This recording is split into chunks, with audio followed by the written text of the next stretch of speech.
नमस्कार बंधुरा शिवानीज रान्नाघरे सबाइके स्वागत। आज आमार रेसिपि पटल गोविंद।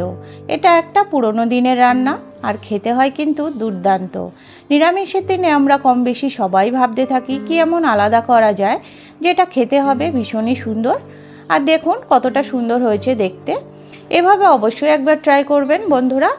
ताहले चलुन देखे नेওয়া যাক रेसिपिटा।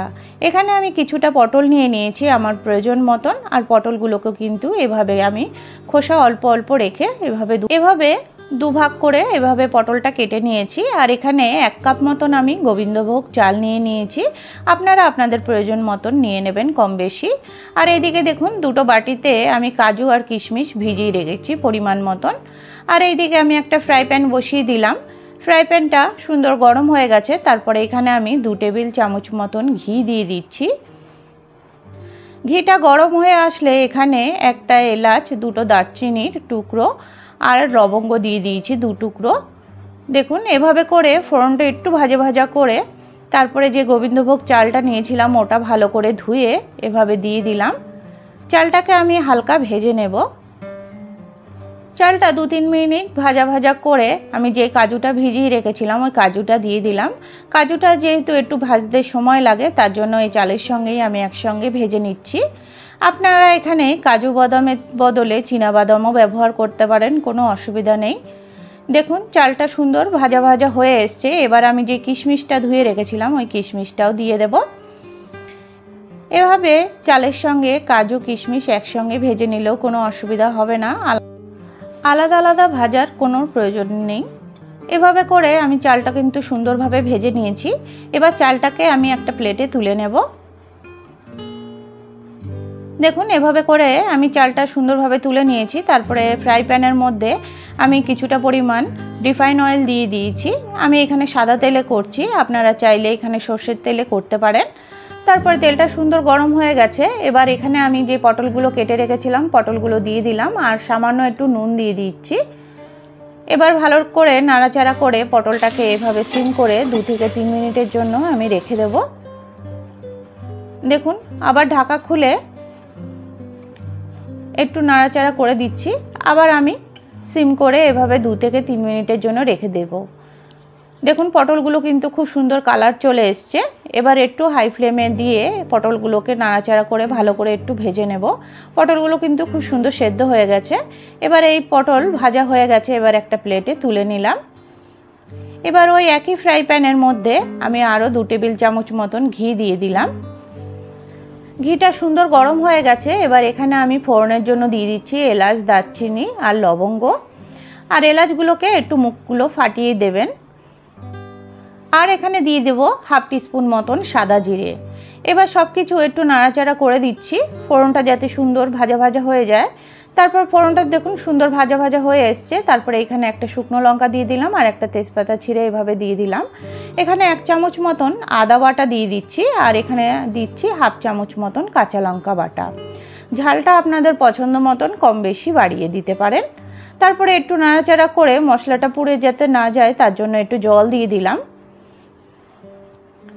এভাবে জল দিয়ে একটু নাড়াচাড়া করে মশলাটাকে একটুখানি কষিয়ে নেব। তারপরে এখানে দেখুন আমি গুঁড়ো মশলাগুলো ব্যবহার করছি। এখানে 1 চামচ মতন জিরের গুঁড়ো দিলাম, 1 চামচ মতন ধনের গুঁড়ো দিলাম আর হাফ টিস্পুনেরও কম একটু হলুদ গুঁড়ো দিয়ে দিলাম।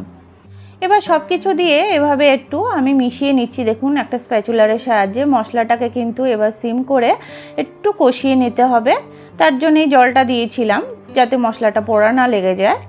দেখুন এভাবে মশলাটা সুন্দর কষে এসছে। এবার যেই ভাজা পটল রেখেছিলাম আর চাল, কিশমিশ, কাজু সব একসঙ্গেই রেখেছিলাম ওটা আমি দিয়ে দিলাম। তারপরে একটা স্প্যাচুলারের সাহায্যে এভাবে একটু নাড়াচাড়া করে দিচ্ছি। সব কিছু মশলাটার সঙ্গে মিশিয়ে নিলাম। দেখুন সব কিছু ভালো করে মিশিয়ে নেওয়া হয়ে গেছে। এখানে আমি পরিমাণ মতন জল দিয়ে দিলাম। আমি এখানে 1 কাপ মতন গোবিন্দভোগ চাল নিয়ে নিয়েছিলাম, তার জন্য এখানে 1.5 কাপ মতন জল দিয়ে দিলাম। জলটা দেওয়ার পরে এখানে 1 টিস্পুন মতন নুন দিয়ে দিলাম টেস্ট অনুযায়ী। আর জলটা কিন্তু গরম করেই দেবেন। নুনটা দিয়ে একটু নাড়াচাড়া করে দিচ্ছি। তারপরে এভাবে ঢেকে 2 থেকে 3 মিনিটের জন্য হাই ফ্লেমে কিন্তু আমি রান্নাটা করে নেব। দেখুন 3 মিনিট পর আমি ঢাকাটা খুলে এবার জলটা কিন্তু অনেকটাই শুকিয়ে এসছে। এবার আমি সব চাল পটল সব কিছু এভাবে এক জায়গায় করে এভাবে করে ঢেকে দেব। দেখুন সব কিছু এভাবে করে দিলে চালটা একটু চাপে থাকবে আর এই ভাপে ভাপে কিন্তু চালটা সেদ্ধ হয়ে যাবে। এবার আমি ঢাকা দিয়ে প্রায় 2 থেকে 3 মিনিট একদম সিম করে কিন্তু এবার রান্নাটা করতে হবে। তারপরে দেখুন আবার একটু ঢাকাটা খুলে এভাবে নাড়াচাড়া করে দিচ্ছি। আর দেখুন চালটা কিন্তু এই ভাপে ভাপেই সেদ্ধ হয়ে যাবে, যেরকম আমরা পোলাও করে থাকি সেভাবেই এই রান্নাটাও হবে। আবার আমি 2 থেকে 3 মিনিটের জন্য ঢেকে দিয়েছিলাম। তারপরে আবার ঢাকা খুলে দেখুন আবার একটু নাড়াচাড়া করে দিচ্ছি। দেখুন এভাবে করে চালগুলো কিন্তু খুব সুন্দর সেদ্ধ হয়ে যাবে। আর এখন দেখুন আমি একটু চাল নিয়ে দেখলাম, এখন একটু চালটা একটু শক্ত আছে, তার জন্য এখানে আমি 2 থেকে 3 টেবিল চামচ মতন জল দিয়ে দিলাম। জলটা আমি এখানে 1 কাপ চাল নিয়েছি বলে 1.5 কাপই জল লাগবে, এটা কোনো ব্যাপার না। কম বেশি চালের জন্য হতে পারে, পুরনো নতুন ব্যাপার থাকে চালের, তার জন্য কম বেশি হয়েই যেতে পারে। তো সামান্য জল দিলে এভাবে কোনো অসুবিধা হবে না। আর এখানে দেখুন আমি 2 চামচ মতন চিনি দিয়ে দিলাম, যেহেতু এটা একটা নিরামিষ রেসিপি তার জন্য চিনির পরিমাণটা একটু বেশি দিলে এটা খেতে ভালো হয়।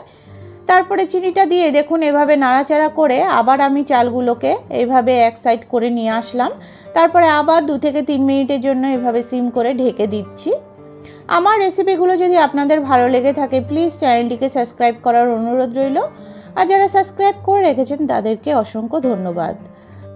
আবার 2 থেকে 3 মিনিট পর ঢাকাটা খুলে এভাবে নাড়াচাড়া করে হাফ টিস্পুন মতন আমি গরম মশলা দিয়ে দিলাম আর 1 চামচ মতন ঘি দিয়ে দিলাম। নামানোর আগে গরম মশলা আর ঘিটা দিলেই এর টেস্টটা কিন্তু দারুণ আসে। এভাবে করে অবশ্যই একবার দেখবেন বন্ধুরা, দেখতে যতটা সুন্দর হয় জিনিসটা খেতেও কিন্তু ততটাই সুন্দর হয়। এভাবে করে আবার আমি এক সাইড করে নিয়ে আসলাম সব চালগুলো। তারপরে এইভাবে ঢেকে আমি গ্যাসটা বন্ধ করে দেব। কিছুক্ষণ এভাবে ঢাকাই থাকবে। তারপরে দেখুন ঢাকা খুলে চালগুলো কত সুন্দর ঝরঝরা হয়েছে। নিরামিষের দিনে এভাবে একবার হলেও করে দেখতে পারেন বন্ধুরা, ছোট থেকে বড় সবাই কিন্তু খুব প্রশংসা করবে। রেসিপিটা ভালো লাগলে অবশ্যই একটা লাইক করবেন। আজ তবে এটুকুই, আবার অন্য কোনো দিন অন্য কোনো রেসিপির সঙ্গে হাজির হব।